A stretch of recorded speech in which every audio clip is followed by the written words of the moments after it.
ఈ water bottle ధర ఎంత ఉంటుంది? ఒక 10 రూపాయలు ఉంటుంది. ఇందులో ఏముంది? నీరుంది.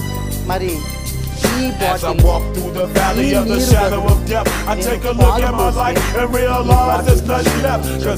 ఇదే పాల బదులు ఇందులో పెట్రోల్ పోస్తే అదే పెట్రోల్ బదులు దీంట్లో పాదరసాన్ని అదే పాదరసం బదులు బంగారాన్ని పోస్తే ఈ బాటిల్ నిండా ఉన్న బంగారం ఖరీదెంత?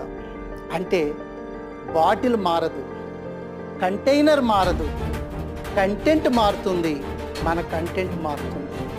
ప్రపంచం నీకు విలువనిచ్చేది ఈ శరీరానికి కాదు, ఈ మెదడులో ఉన్న జ్ఞానానికి. నీలో ఏది ఉంచుకున్నావు అన్నది ప్రపంచం నిన్ను గౌరవించడానికి సాధనం అవుతుంది. నీ విలువ పెంచుకోవాలంటే నీ కంటైనర్లో ఏ కంటెంట్ ఉండాలో నువ్వే నిర్ణయించుకో.